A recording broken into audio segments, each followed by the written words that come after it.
여러분 안녕하십니까? 벌써 5월의 마지막 주가 되고 곧 이제 6월이 시작되는 때에 우리가 와 있습니다. 5월은 계절의 여왕이라고 하는 것처럼 아주 우리들에게 이 코로나로 인한 그 우울한 그런 것 가운데서도 기쁨을 주는 계절이기도 합니다. 늘상 하는 이야기지만은 이 코로나가 우리 주변으로부터 속히 물러가기를 우리가 기도하고 있습니다. 오늘은 복음조화 161번 제목은 겟세마네입니다. 이 말씀은 누가복음 22장 44절을 중심으로 해서 말씀드리겠습니다. 겟세마네 이 사건은 네 복음서 전체에서 다루어지고 있는데 여기저기에서 발췌하여 말씀을 드리려고 합니다. 제가 이 겟세마네라는 주제를 가지고 말씀을 드리지만은 겟세마네 동산의 그 모습을 살펴볼 때에 인간의 필설로서는 말이나 글로서 이 겟세마네에서 고민하시는 예수님의 모습을 우리가 어떻게 이해할 수 있을까 하는 그런 생각을 해보았습니다. 인간의 머리로서는 도무지 이해할 수 없는 참으로 신비하고 오묘한 이 광경을 어떻게 말로 표현할 수 있을지 알지 못하겠습니다. 주님께서 오늘 이 시간에 함께 하셔서 겟세마네 동산에서의 주님의 그 고뇌하시는 장면을 우리가 조금이라도 더 잘 이해할 수 있으면 참 좋겠습니다. 오늘의 말씀은 누가복음 22장 44절에 있는 말씀입니다. 예수께서 힘쓰고 애써 더욱 간절히 기도하시니 땀이 떨어지는 핏방울 같이 되더라. 누가는 그의 직이 의사이기 때문에 다른 복음서에서는 다루지 않는 예수님의 이 신체적인 이 증상, 신체적인 이 모습을 여기에서 잘 서술하고 있습니다. 간절히 기도하시니 땀이 떨어지는 핏방울 같이 되더라. 이 말씀의 배경은 요한복음 18장 1절에 예수께서 이 말씀을 하시고 제자들과 함께 기드론 시내 건너편으로 나가시니 그곳에 동산이 있는데 제자들과 함께 들어가시니라. 지금 여기 그 사진에 하살표를 여기에 표시해 두고 있는데 그 하살표 있는 곳이 기드론 시내 혹은 기드론 골짜기입니다. 그 오른편에 성이 보이는데 바로 예루살렘 성입니다. 그래서 여기에 시내라든지 골짜기라든지 이런 표현을 했지만은 실질적으로는 그렇게 크지 않은 조그마한 내와 같습니다. 그래 여기에서 이 하살표 해는 거기 왼쪽에 바로 이 기드론 시내 혹은 기드론 골짜기를 건너면 바로 감난산 입구가 나오는 것입니다. 이 감난산 입구에 여기에 2절에는 그곳은 가끔 예수께서 제자들과 모이시는 곳이므로 예수를 파는 유다도 그곳을 알더라. 여기 사진에 보는 것처럼 이 감남 나무가 상당히 오래된 그 나무들이 지금도 그곳에 가면은 이 겟세마네 동산에 많은 여러 그루들이 거기에서 보호되고 있습니다. 참 오래된 이 감남 나무인 것처럼 보입니다. 바로 이 감난산 초입에 들어가는 입구에 들어서면은 이 겟세마네 동산이 나오는데 예수님께서 평소에 이곳에 들르셔서 명상도 하시고 기도도 하시고 제자들과 함께 이곳에 오셔서 밤을 지새기도 했던 바로 그런 곳입니다. 오늘 여기에 연구할 내용은 크게 세 가지로 잡아보았습니다. 첫째는 목마른 예수님, 둘째는 피땀 흘리는 예수님, 셋째는 끌려가는 예수님. 이 세 가지의 제목으로 오늘 말씀을 드리려고 합니다. 첫째, 목마른 예수님.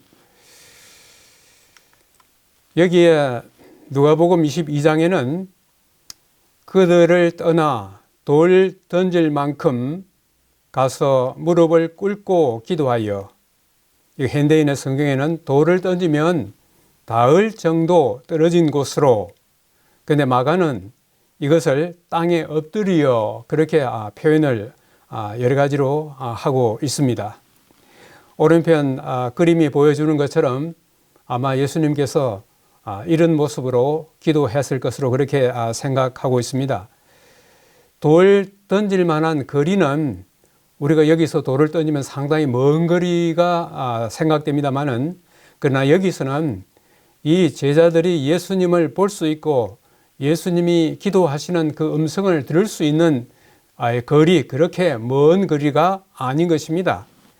예수님께서 이 동산에 들어가실 때에 동산 입구에서 11 제자 가운데서 베드로와 요한과 야고보를 제외한 나머지 제자들을 이곳에 남겨두시고 세 제자들을 데리고 좀 더 돌 던질 만한 거리로 가셔서 거기에서 예수님께서 기도를 하시게 되는 것입니다. 자, 여기에 예수님께서는 또 마태복음 26장에서 그 동산에 들어가셔서의 그분의 그 모습을 이렇게 표현하고 있습니다. 내 마음이 심히 고민하여 죽게 되었으니 너희는 여기 머물러 나와 함께 깨어 있으라. 우리 마가복음 14장에서는 베드로와 야고보와 요한을 데리고 가실새 심히 놀라시며 슬퍼하셨다고 그렇게 말씀하고 있습니다. 특별히 여기에 세 제자는 예수님의 최측근 제자들로서 특별히 변화산상에서 예수님께서 변형된 이 땅에 인간으로 오시기 이전에 예수님의 모습을 보여준 그 영광스러운 장면을 목격했던 그들입니다. 그 자리에서 모세와 엘리야가 서로 이야기하면서 장차 예수님께서 예루살렘에서 고난을 당하실 것을 그들이 직접 듣기도 한 바로 그것입니다. 바로 이 세 제자들에게 예수님께서 이 겟세마네 동산에서 고뇌하시는 그 장면을 함께 기도하면서 예수님을 옆에서 돕기를 바라는 그런 심정에서 예수님께서 이 세 제자들을 가까이 두셨습니다.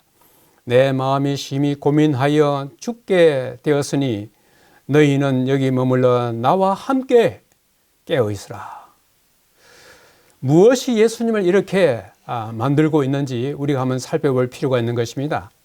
평상시에는 예수님께서 이 기도의 동산에 들어오셨을 때에 항상 제자들과 함께 기도하시면서 그들이 어떤 고민에 쌓여 있으면 그들을 위하여 기도하시고 그들을 위로하셔서 늘 그렇게 해주셨는데, 이 밤은 정반대로 예수님의 마음이 심히 고민하여 죽게 되어서 그 제자들이 함께 옆에 있고 예수님을 위하여 함께 기도해 주기를 바라는 그 인간적 인정을 간절히 바라고 있었던 예수님의 모습을 여기에 볼 수가 있습니다. 왜 예수님이 이제 곧 십자가를 짊어지고 가실 건데, 그리고 또 평소에 예수님은 십자가를 짊어지고 가실 것을 여러 번 말씀하셨고 그것을 위하여 이 땅에 오셨다고 말씀하셨는데, 이 저녁에 무엇이 예수님을 하여금 심히 고민하여 죽게 되었다고 이렇게 말씀하셨는지 그 이유를 한번 좀 살펴보도록 하겠습니다. 죄로 인하여 자신이 아버지로부터 분리되고 있다고 느꼈다. 그 죄의 심년이 너무 넓고 너무 어둡고 너무 깊어서 예수님은 그 앞에서 떠셨다. 저는 예수님께서 이 겟세마네 동산에서 그분이 마음에 가졌을 그 부담을 제 머리에서는 아무리 이해하려고 해도 이해할 수가 없었습니다. 특별히 예수님께서 심히 고민하여 죽게 되었다고 이 말씀을 하셨을 때 그 모든 것의 그 바탕에는 우리의 죄에 대한 무거운 부담이 있었습니다. 그 죄에 대한 무거운 부담을 도무지 견딜 수 없어서 여기에서 심히 고민하여 죽게 되었다고 그렇게 말씀하고 있는 것입니다. 특별히 죄가 하늘 아버지와의 관계를 완전히 끊어버리는 것 같은, 하늘 아버지와 완전히 분리되는 것 같은 그런 절절한 그 위기감이 예수님의 마음속에 있었습니다. 지금 3년 반 동안 이 땅에 계시는 동안에 예수님은 늘 평소에 이 겟세마네 동산에서 기도하실 때 하늘 아버지와 늘 교통하시고 도움이 필요할 때에 하나님으로부터 도움을 구하시고 늘 아주 친근한 그런 가운데서 3년 반을 지내오셨는데 오늘 이 마지막 밤 이 저녁에는 마치 하늘 아버지 평소에 그토록 친밀한 관계를 유지했던 하늘 아버지와 완전히 단절되는 것 같은 그러한 무서운 느낌이 예수님을 떨게 만드는 것입니다. 바로 그것은 우리가 짊어져야 할, 우리가 대면해야 할 바로 그 죄의 무게였습니다. 그래서 예수님께서 짊어져야 할 감당하기 심히 어려운 엄청난 그 두 가지 짐은 바로 이것이었습니다. 인간의 대속자와 보증인으로서 하나님의 공의 아래서 고통하셨다고 하는 것입니다. 이것은 바로 죄인은 하나님 앞에서 결코 살 수가 없다고 하는 것입니다. 우리가 잘 아는 대로 죄의 삭은 사망인 것입니다. 하나님께서 죄인에 대하여 가지고 계시는 죄와 하나님이 공존할 수 없는 이 엄연한 사실 앞에서 이 땅에 인간을 구원하려 오셨지만은 인간이 짊어지고 있는 이 엄청난 죄의 무게를 홀로 감당하시면서 하나님의 이 공의에 어떻게 대처할 것인가에 대한 그 무거운 짐, 그 무서운 두려움이 예수님을 압도했던 것입니다. 그 다음에 두 번째는 뭐냐 하면은 장차 이 땅의 주인이 누가 될 것인가 하는 것이 곧 결정될 순간이었습니다. 바로 선악간의 대쟁투가 여기서 치열하게 벌어지고 있고 바로 이 밤이 선악간의 그 대쟁투의 결말이, 그것의 결정이 이루어지는 그 순간이었기 때문에 이 밤은 참으로 사람으로 오셔서 이 모든 짐을 감당하셔야 할 예수님의 입장에서는 도무지 견딜 수 없는 엄청난 무게감이었고 엄청난 심리적 부담감이었던 것입니다. 여기에 보면은 예수님께서 이 순간에 짊어지셔야 할 삼중고가 이런 것이었습니다. 하나는 인간이 저지른 그 모든 죄의 짐을 짊어지고 가셔야 할 그 엄청난 부담감이고, 죄가 하나님과 양립할 수 없고 공존할 수 없는 이 엄청난 하나님의 공의 앞에서 어떻게 인간의 죄를 짊어지고 가실 것인가 하는 그 무거운 짐이었습니다. 그 다음에 세 번째는 바로 이 자리에 사탄과 그와 함께 있는 하늘에서 타락하여 이 땅에 있는 악한 천사들의 무리가 예수님 주변을 둘러싸고 예수님을 압박하고 있었던 것입니다. 우리는 그저 단순하게 예수님이 겟세마네 동산에서 이 잔을 내게서 물러가게 해달라고 하는 그 기도에 우리가 익숙해 있지만은 그것이 어떠한 분위기 속에서 어떠한 환경 속에서 이 밤에 예수님께서 그런 기도를 하셨는지 우리의 머리로서는 참으로 이해하기가 어렵기도 하는 것입니다. 이때의 예수님의 심정이 바로 이런 것이었습니다.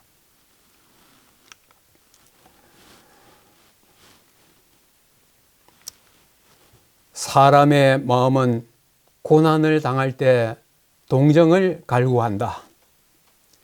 그리스도께서는 바로 이 갈구를 절절히 느끼셨다.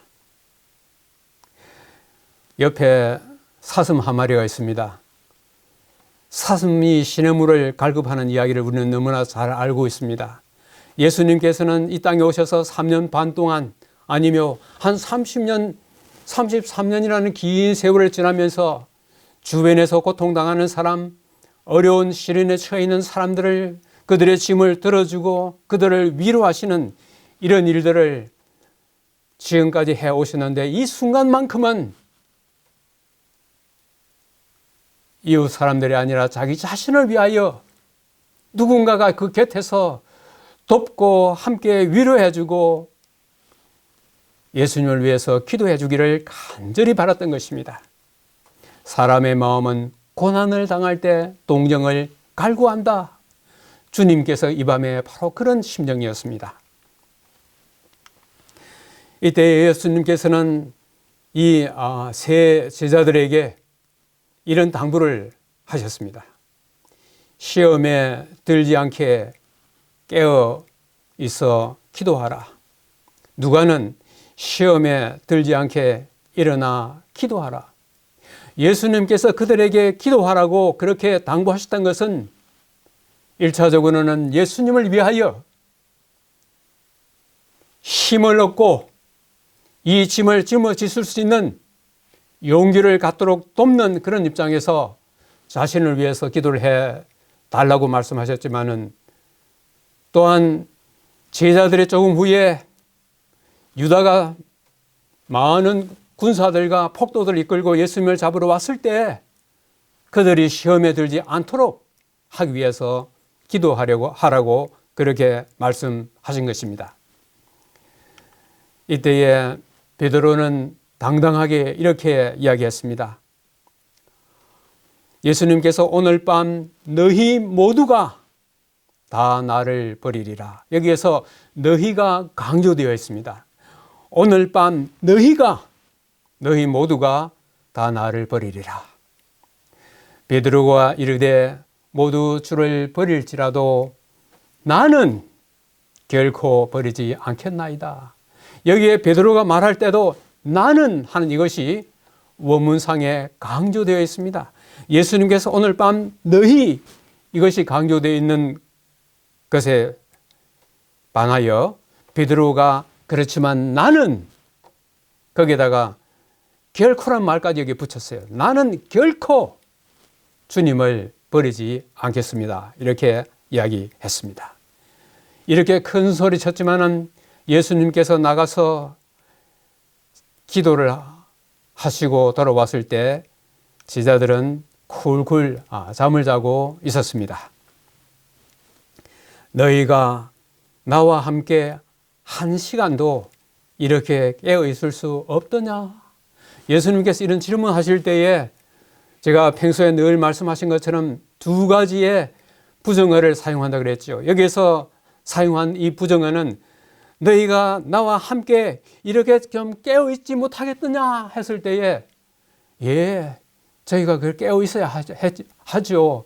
그것을 상대방으로부터 기대한 그런 하나의 질문인 것입니다. 내가 이렇게 고뇌하면서 기도할 때 너희들도 깨어 나와 함께 기도해야 되지 않겠느냐 하는 이런 예수님의 안타까운 말씀이 여기에 묻어나오고 있습니다.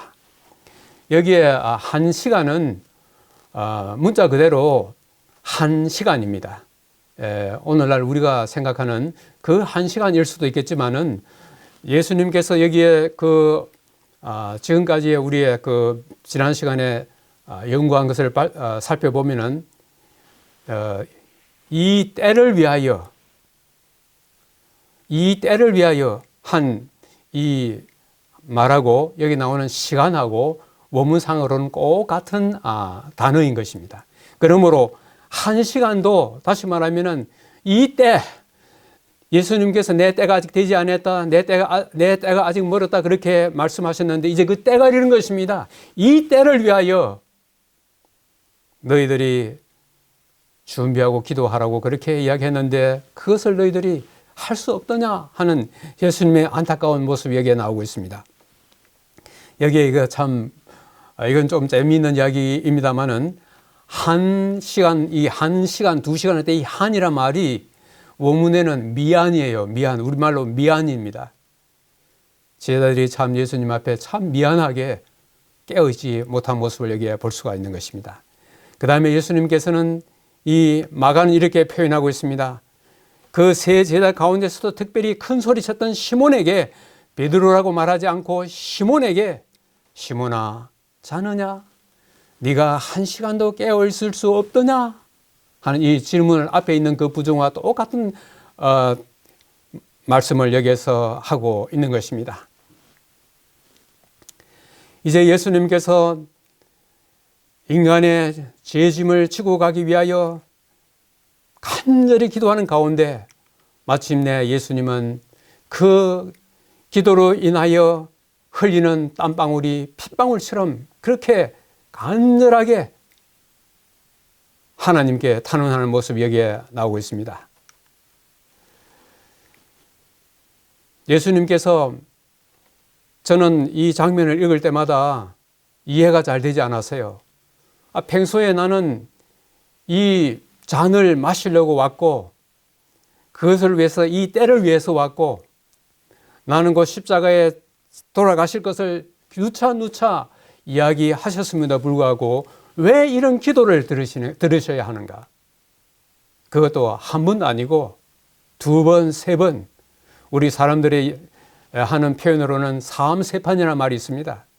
어떤 것을 끝장 보려고 했을 때 사암세판이라는 말을 씁니다. 예수님께서 이 잔을 내게서 떠나가게 해달라고 이렇게 기도하셨을 때는 정말 이 잔이 내게서 떠나가게 해달라고 하는 절절한 간구가 여기에 표현되어 있는 것입니다. 이 잔을 내게서 지나가게 하옵소서. 그러나 나의 원대로 마옵시고 아버지의 원대로 하옵소서. 그 다음에 마태는 이렇게 표현했지만은 마가는 이렇게 표현했습니다. 이 때가 자기에게서 지나가기를 구하였다고 말씀하고 있습니다. 그러니까 이 잔을 내게서 지나가게 하옵소서 하는 말이나 이 때를 지나가게 하옵소서 하는 말이나 같은 말인 것입니다.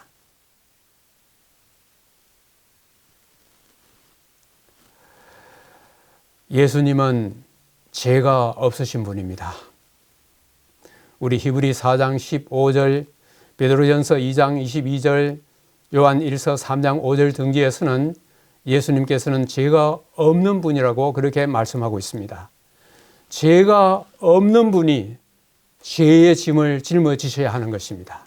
한 사람 죄도 아니고 이 아담 이후로 이 땅에 사는 모든 사람의 죄 짐을 예수님께서 짊어지셔야 하는 것입니다. 우리가 머리로서는 예수님께서 죄 짐을 지시고 십자가에 돌아가시는 것을 우리가 말은 하지만은 그것이 진실로 어떠한 것인지는 우리 머리에서는 도무지 이해할 수가 없는 것입니다.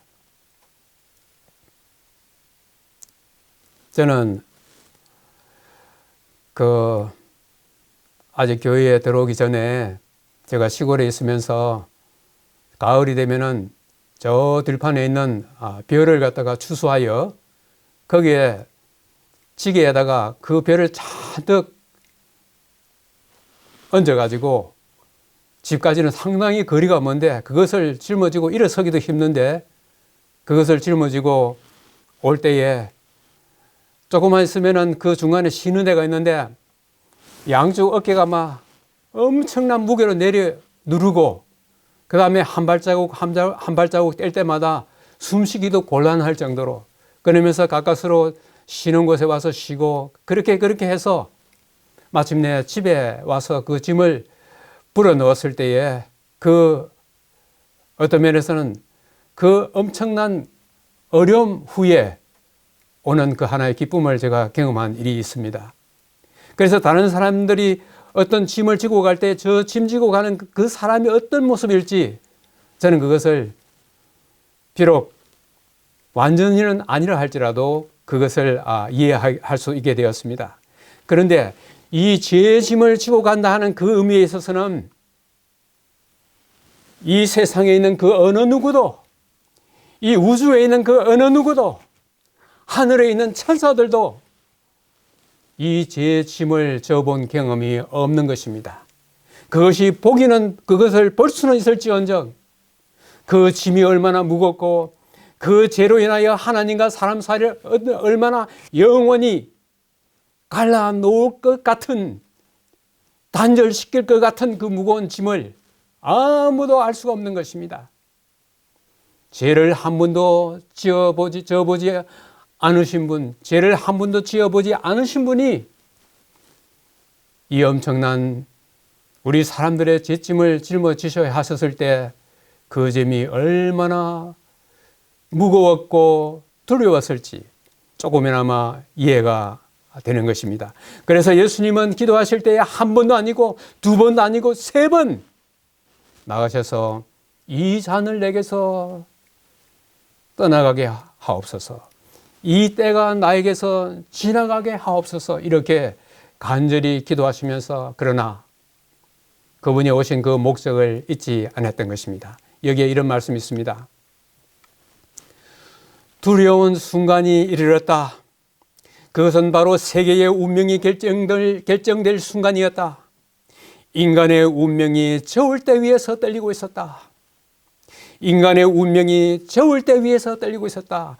여기서 만약 예수님께서 인간의 죄짐을 짊어지기에 실패하신다면 이 세상의 아담 이후로 모든 사람들은 죄의 짐을 지고 영원히 멸망을 당할 수밖에 없었습니다.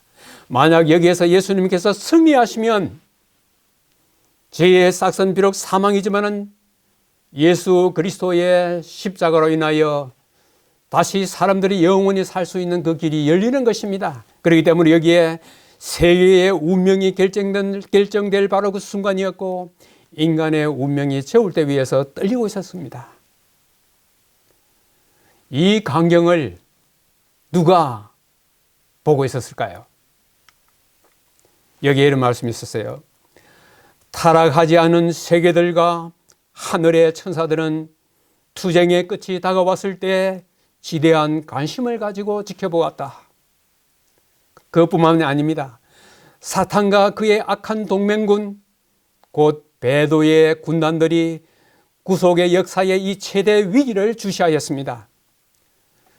성과 악의 세력들은 그리스도께서 3번이나 반복하여 드린 기도에 대해 하늘에서 도대체 어떤 응답이 올 것인지를 보기 위해서 그들은 기다리고 있었습니다.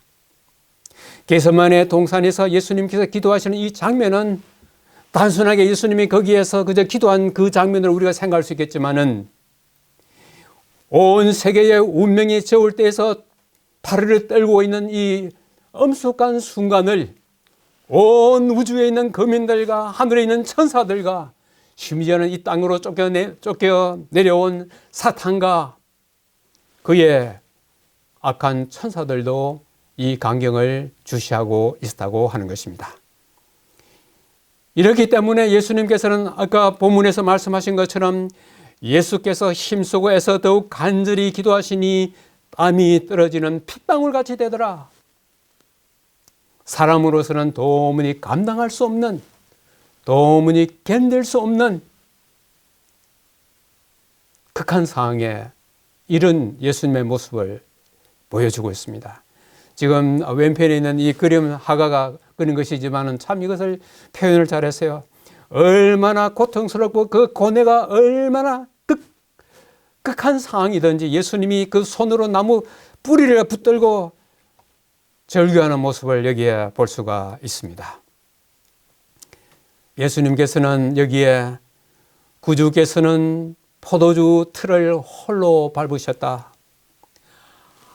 이 땅에 있는, 아니요, 이 우주에 있는 그 어떠한 사람도, 천사들도, 그 어느 누구도 예수님과 함께 하지 않았습니다. 그러나 하나님은 아들과 함께 고통하셨습니다. 천사들도 구주의 고통을 목도하기는 하였지만은 죄가 가져온 이 엄청난 무게, 엄청난 압박감을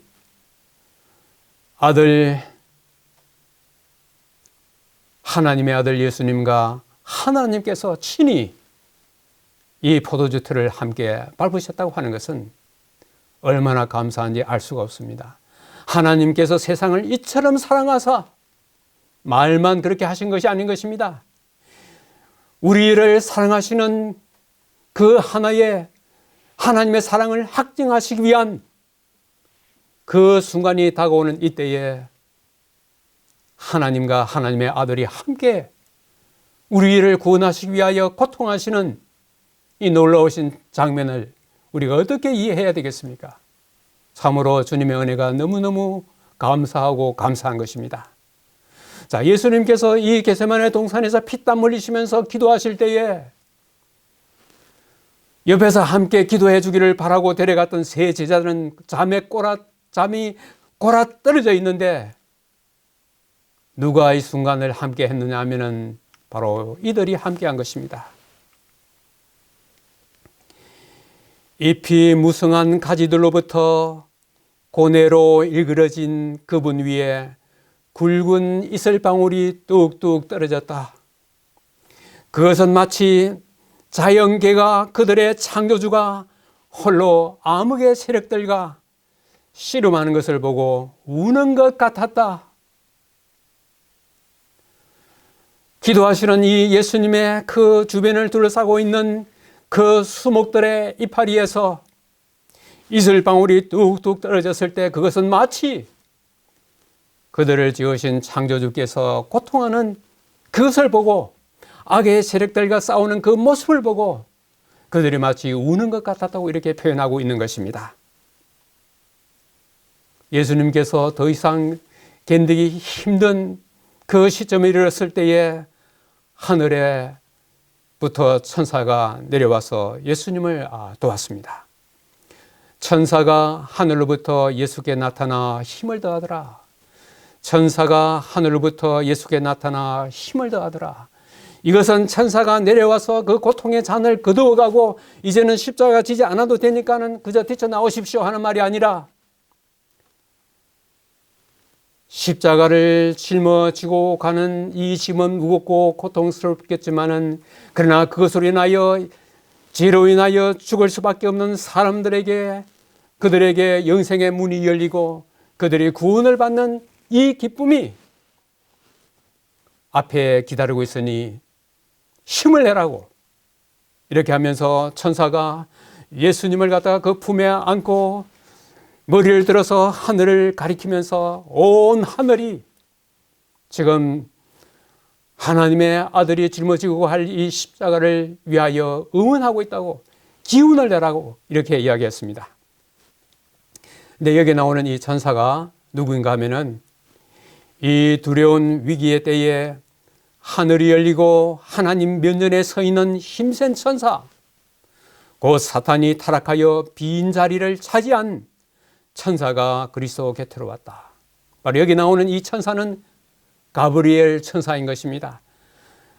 선지자 다니엘에게 나타났던 바로 그 가브리엘, 사도 요한에게 밤무섬에 나타났던 그 가브리엘 천사, 예수님이 이 땅에 아기 예수로 탄생할 때에 마리아에게 와서 그 사실을 알려준 천사 바로 가브리엘 천사였습니다.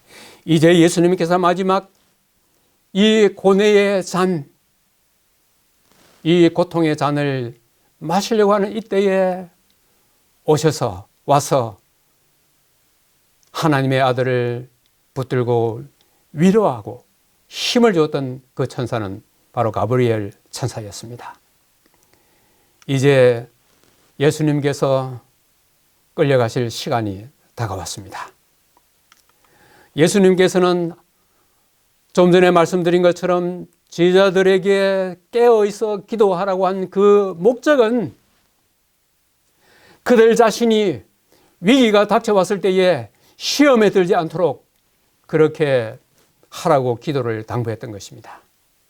우리가 흔히 이런 말을 많이 합니다. 기도는 죄를 막고 죄는 기도를 막는다. 그들이 깨어서 기도를 했더라면 잠시 후에 그들이 도망치는 일을 하지 아니했을 것입니다. 특별히 베드로는 결코 나는 주님을 떠나지 않겠다고 했던 이 베드로도 떠날 수밖에 없게 되었습니다. 세 번의 기도가 끝나고 나서 예수님께서는 이제는 자고 쉬라. 때가 가까이 왔으니 인자가 죄인의 손에 팔리느니라. 여기에 때가 가까이 왔으니 하는 이 말은 완료형인 것입니다. 어떤 일이 지난 과거에 그 일이 착착 진행되어 가지고 다시 말하면 가룟 유다와 대제사장들과 바리새인들 사이에 약속되었던 그 음모가 착착 진행되어 와서 이제는 그것을 실천할 시간이 지금 현재 바로 이 자리에 와 있다 하는 그런 의미에서 여기에서 완료형이 사용된 것입니다. 이제는 자고 쉬라. 때가 가까이 왔으니 인자가 죄인의 손에 팔리우니라. 그렇게 말씀하고 났을 때에 가룟 유다가 사람들을 데리고 나타났습니다. 12 중에 하나인 유다가 왔는데 대제사장들과 서기관들과 장로들에게서 파송된 무리가 금과 뭉치를 가지고 그들과 함께 하였더라. 여기에 대제사장들, 서기관들, 장로들은 바로 바리새인들입니다. 평소에 예수님께 대하여 그렇게 예수님의 하시는 일을 방해하고 그렇게 애를 먹였던 이 사람들이 여기에는 이 폭도들이라고 그렇게 표현되어 있지만 다른 곳에서는 군인들도 함께 이 자리에 온 것입니다.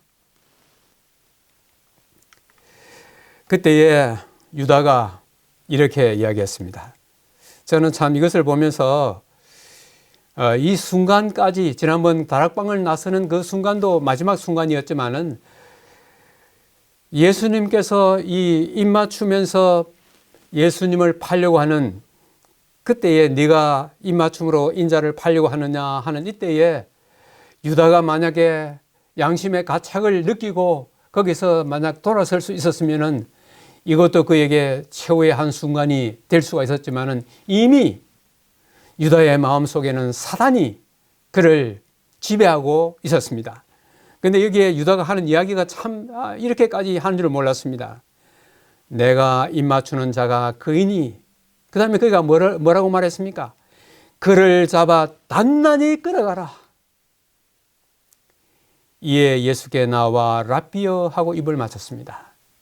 유다는 완전히 예수님을 배반하기로 마음에 단단히 결심하고 예수님을 넘겨줄 그의 모습을 여기에 두 가지로 나타나고 있습니다. 제자들은 예수님을 부를 때에 주님이라고 그렇게 불렀습니다. 그러나 이 유다는 예수님을 부를 때에 랍비여, 선생님이여 이런 식으로 불렀습니다. 그러면서 그를 잡아서 단단히 끌고 가라.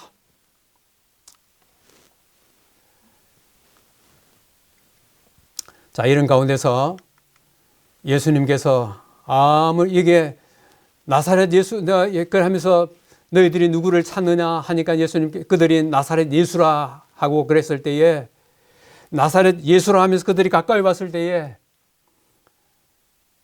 예수님께서 한 말씀을 하실 때에 하늘의 천사가 그들 중간에 나타남으로 인해 가지고 그들이 다 땅에 엎드려졌습니다.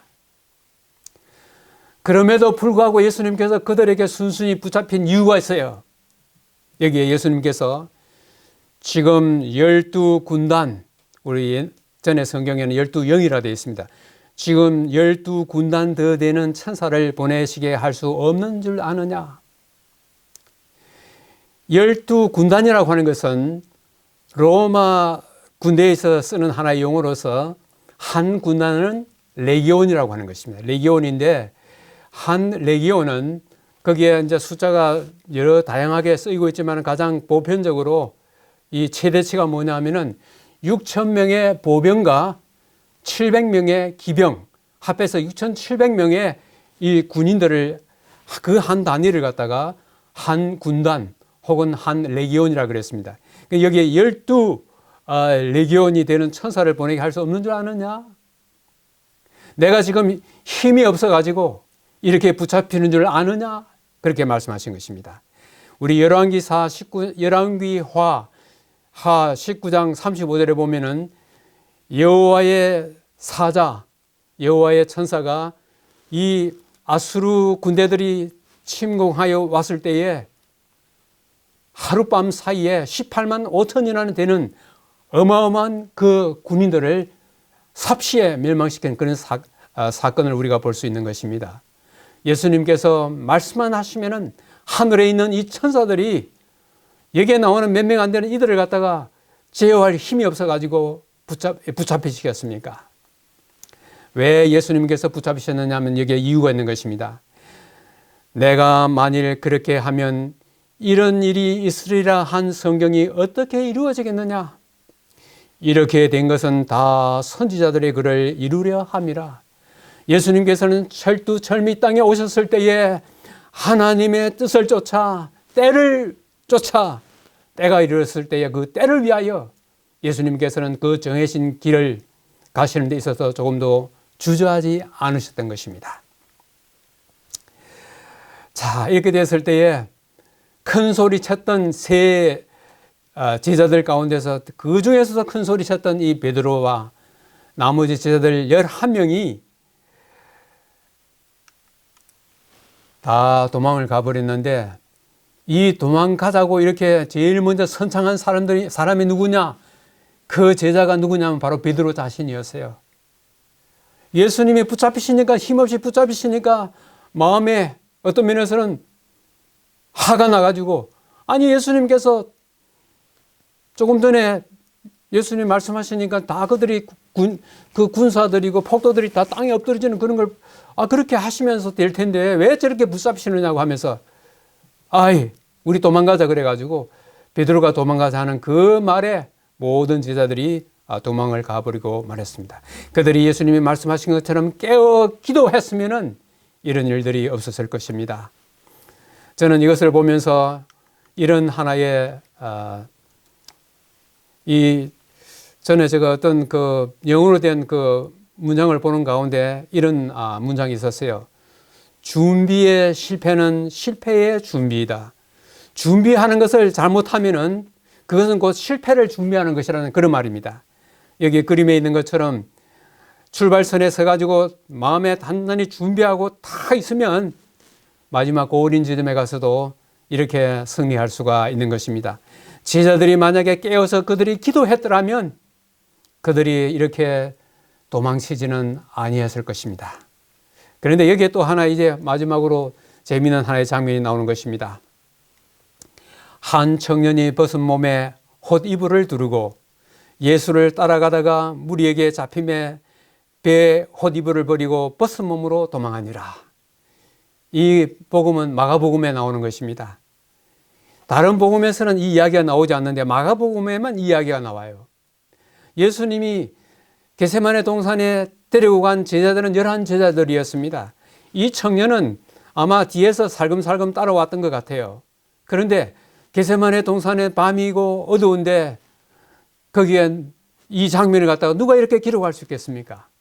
여기에 나오는 홑이불을 두르고 갔다가 막 잡히니까는 그 홑이불을 벗어 채겨버리고 그야말로 나체의 모습으로 도망치는 이 청년이 누구겠습니까? 바로 마가복음을 기록한 마가 자신일 것입니다. 우리는 오늘 겟세마네 동산에서 예수님의 우리의 죄짐을 지시고 우리에게 영생의 길을 우리에게 주시기 위하여 고뇌하시는 이 주님의 모습을 보면서 오늘의 말씀을 다시 한번 요약하면 이렇습니다. 첫째는 예수님께서 평소에 이웃들에게, 제자들에게, 고통당하는 백성들에게 늘 동정하시고 늘 위로하시고 그들의 짐을 들어주시고 동정하셨던 그분께서 이 밤에는 참으로 인간적인 동정이 그리웠던 주님의 모습을 여기서 볼 수가 있는 것입니다. 두 번째는 피땀 흘리시는 예수님, 그 죄의 무게가 어떠한 것인지 우리 사람의 머리로서는 도무지 이해할 수 없는 이 오묘를 우리가 나중에 하늘에 가서야 그것을 좀 알 수 있을까? 그래도 주님께서 우리를 위해서 이 피땀 흘리시면서 고뇌하시는 주님의 모습을 여기에서 볼 수가 있었습니다. 마침내 예수님은 십자가에 달려 돌아가시기 위하여 폭도들에게 끌려가시는 모습이 오늘 이 말씀에서 나타났습니다. 오늘의 질문 두 가지를 한번 던져봅니다. 나는 겟세마네 동산의 예수님의 고뇌를 얼마나 이해하고 있는가? 우리가 가지고 있는 어떤 지식, 예수님이 겟세마네 동산에서 고뇌하시면서 피땀 흘리시면서 기도하셔서 우리의 머리로서는 그것을 기억하고 이해하고 있을지 모르겠지만은 예수님의 그 죄짐을 짊어지시면서 고뇌하셨던, 절규하셨던 그 모습을 우리 인간의 머리로서는 도무지 이해할 수가 없는 것입니다. 그 다음에 두 번째, 나는 겟세마네의 은혜에 얼마나 감사하고 있는가. 이런 생각을 두 질문 한번 던져보면서 오늘도 짧은 글을 한번 지어보았습니다. 제목은 겟세마네의 밤입니다. 6월절 보름달 환히 비추는 밤, 칠흑같이 어두운 고뇌의 밤, 인간의 죄짐으로 피땀 흘린 밤, 제자들은 잠에 사로잡힌 밤, 수목들이 함께 눈물 흘린 밤, 나는 어떤 밤을 보내고 있는가?